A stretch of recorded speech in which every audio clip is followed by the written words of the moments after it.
भक्तों, सनातन धर्म में एकादशी का व्रत केवल उपवास भर नहीं है, बल्कि ये आत्मा की शुद्धि और भगवान से जुड़ने का एक दिव्य अवसर माना गया है।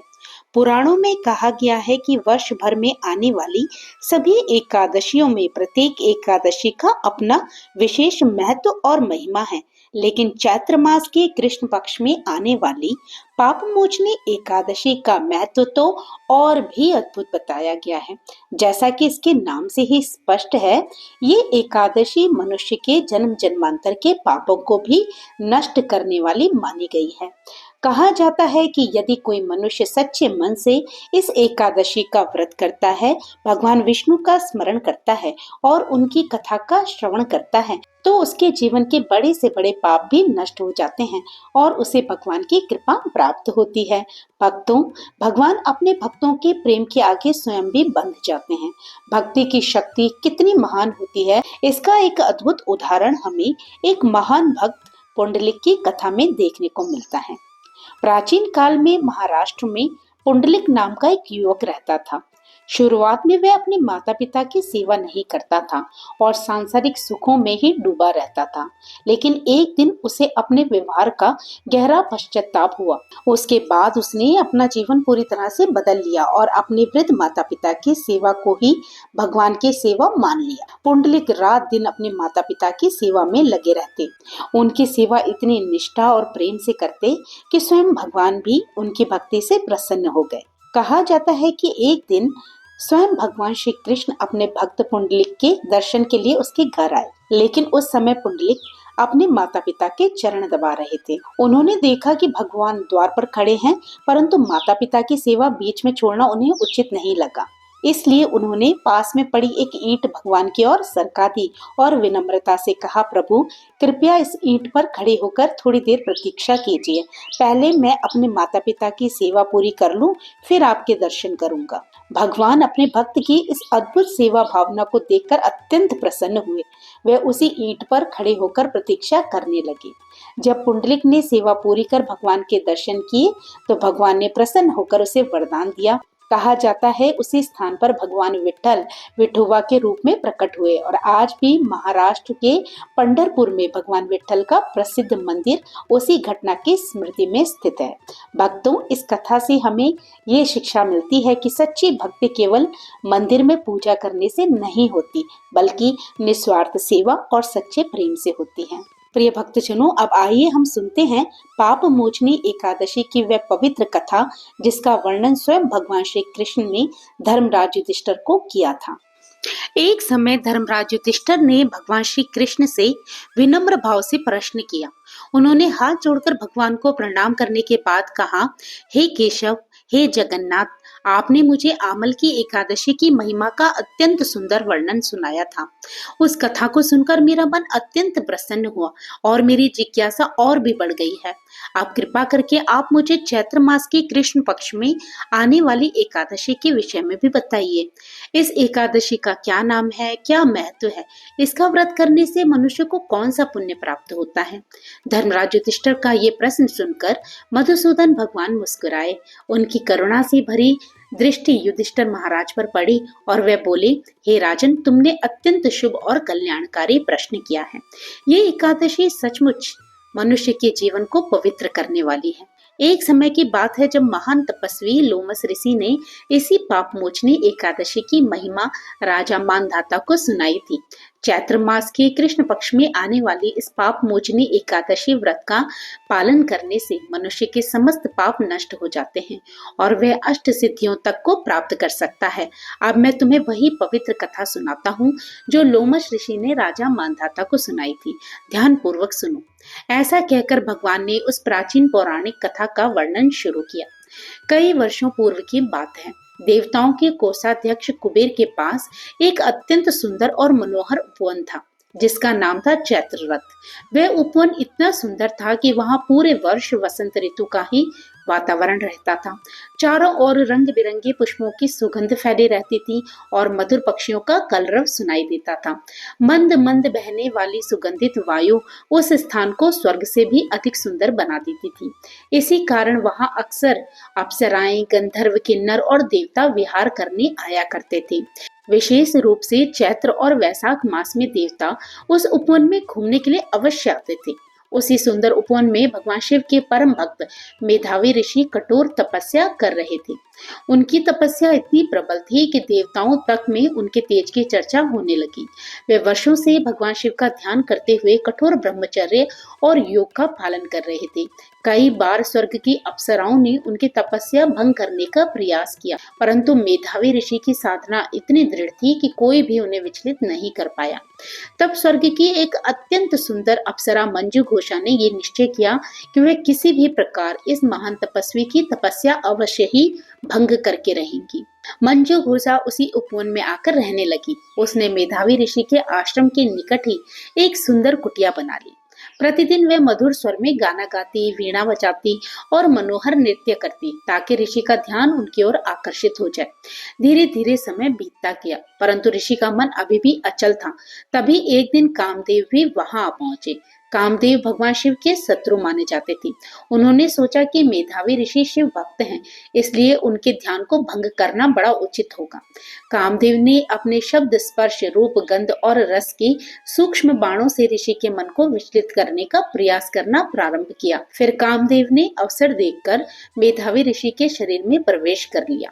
जैसे ही कामदेव ने उनके शरीर में प्रवेश किया, ऋषि का मन विचलित होने लगा और उनका स्वरूप भी अत्यंत आकर्षक प्रतीत होने लगा।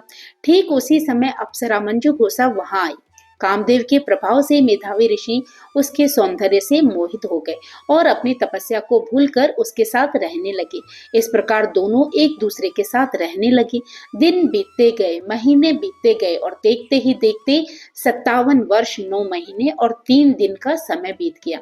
लेकिन मेधावी ऋषि को इतने लंबे समय की ये अवधि भी केवल एक रात के समान ही प्रतीत हुई।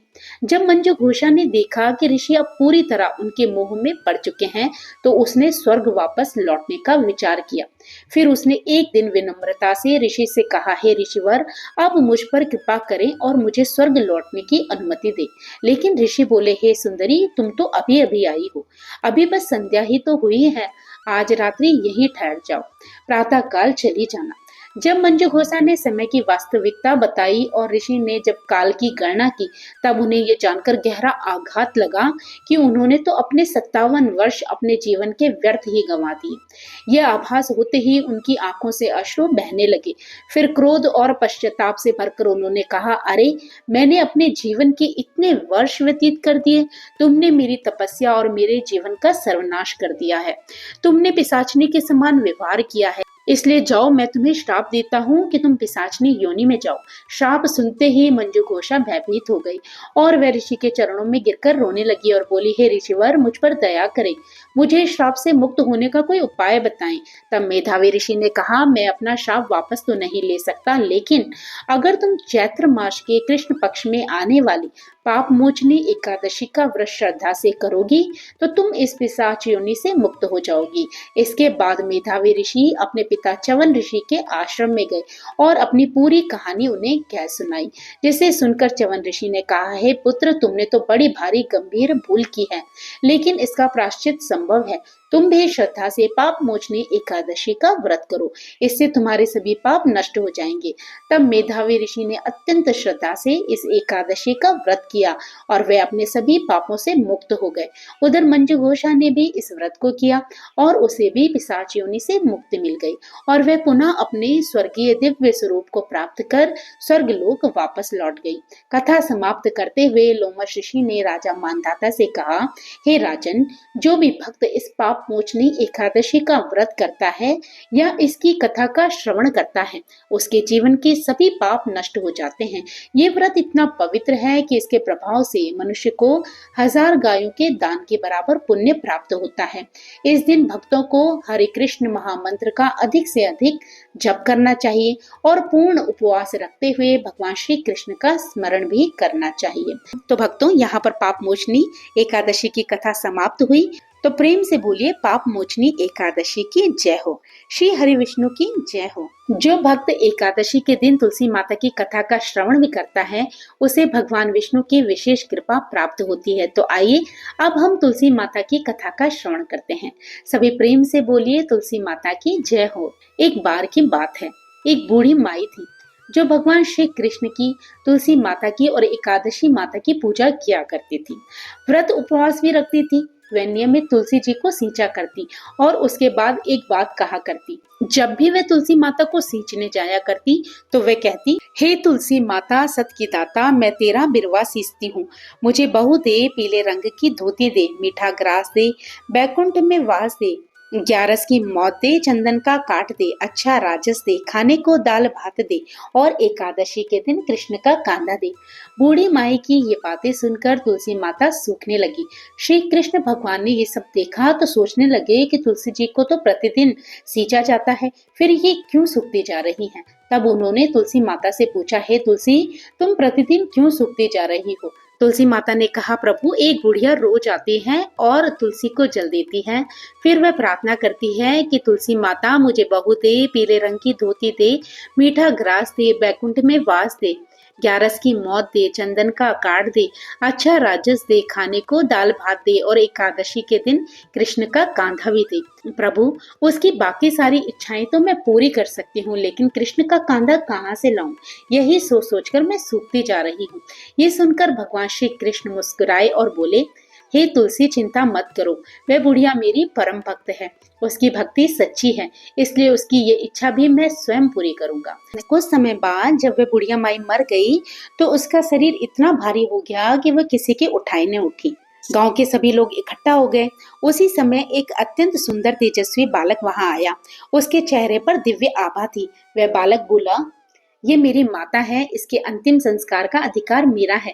किसी ने उसे पहले कभी नहीं देखा था, लेकिन उसके तेज के कारण कोई कुछ बोल न सका।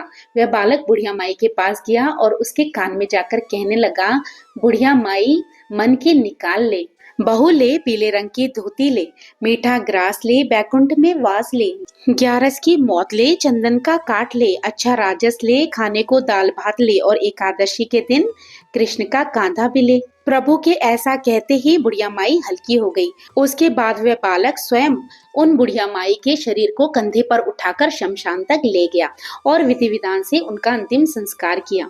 जैसे ही अग्नि संस्कार हुआ, वह बालक अचानक अंतर्ध्यान हो गया। तब लोगों को समझ में आया कि वह कोई साधारण बालक नहीं था, वह तो स्वयं भगवान श्री कृष्ण अपने भक्त की अंतिम इच्छा पूरी करने के लिए आए थे और उन्होंने ही उसे अपना कंधा दिया। तो देखा आपने, यदि भक्ति सच्चे मन, श्रद्धा और विश्वास से की जाए तो भगवान अपने भक्त की छोटी से छोटी इच्छा भी अवश्य पूरी करते हैं। इसलिए पाप मोचनी एकादशी के दिन भगवान श्री हरि विष्णु और श्री कृष्ण का स्मरण करते हुए व्रत करें, कथा का श्रवण करें और हरे कृष्ण महामंत्र का जप करें। सभी प्रेम से बोलिए पाप मोचनी एकादशी की जय हो, श्री हरि विष्णु भगवान की जय हो, श्री लक्ष्मी नारायण भगवान की जय हो, श्री हरिवल्लभा तुलसी महारानी की जय हो। तो भक्तों, ये थी पाप मोचनी एकादशी की कथा। आशा करती हूँ ये कथा आपको पसंद आई होगी।